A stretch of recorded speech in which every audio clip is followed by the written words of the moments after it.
മത്തായി 24:35 അത്തിയെ നോക്കി നീ ഉപമ പഠിച്ചോണം.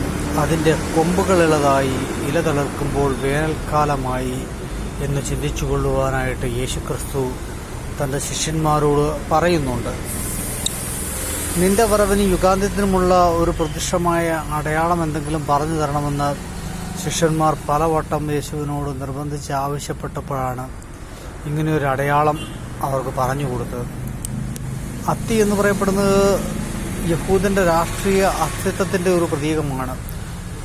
യഹൂദൻ മധ്യപൂർവ്വദേശത്ത് ശക്തനായി കരുത്തനായി തിരിച്ചു വരുന്നതിനെ അത്തിമരം തളർക്കുന്നതിനോട് ആണ് ഉപമിച്ചിരിക്കുന്നത്.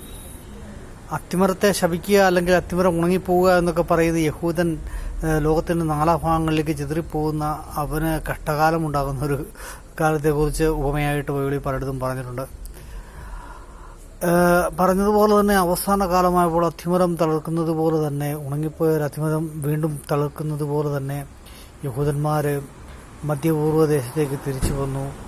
അവിടെ ഒരു സ്വന്തമായ ഒരു രാജ്യം അവർ കെട്ടിപ്പടുത്തു. അവർ നല്ലൊരു നിർണായക ശക്തിയായിട്ട് വളർന്നു വന്നിരിക്കുകയാണ്.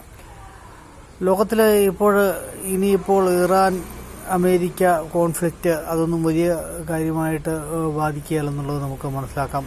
അതുപോലെ ഉക്രൈൻ റഷ്യ യുദ്ധമെല്ലാം ആറ് നടക്കുന്ന ഒരു കാലഘട്ടമാണ്. ഇനി ചെറിയ പ്രശ്നങ്ങളൊക്കെ ഉണ്ടാകുമെങ്കിൽ പോലും ഉക്രൈനിലോ റഷ്യയോ ഒക്കെ തമ്മിലൊരു കരാറുകളിലൊക്കെ എത്തിപ്പെടാനുള്ള ഒരു സാധ്യതയാണ് കാണുന്നത്.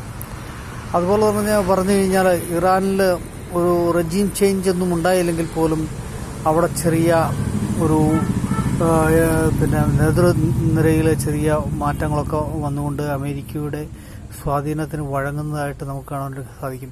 അങ്ങനെയെല്ലാം നോക്കുകയാണെങ്കിൽ ഒരു 10 വർഷത്തേക്ക് ലോകത്തിലൊരു വലിയ ശാന്തിയും സമാധാനവും, വൻതോതിലുള്ള യുദ്ധങ്ങളൊന്നും ഉണ്ടാകാത്ത ഒരു ശാന്തിയും സമാധാനവും ഉള്ളൊരു കാലഘട്ടത്തിലേക്കാണ് കടന്നു വരുന്നതെന്ന് നമുക്ക് ഊഹിക്കാനായിട്ട് സാധിക്കും.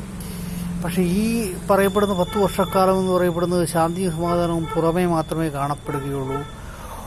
ഉള്ളിൽ വൻതോതിലുള്ള ആയുധങ്ങൾ, നവീനമായിട്ടുള്ള ആയുധങ്ങൾ കണ്ടുപിടിക്കാൻ വേണ്ടി ലോകത്തെ ലീഡിംഗ് രാജ്യങ്ങളെല്ലാം അതികഠിനമായിട്ട് വിഭവങ്ങൾ വിനിയോഗിക്കുമെന്ന് നമ്മൾ ഈ അവസരത്തിൽ മനസ്സിലാക്കണം.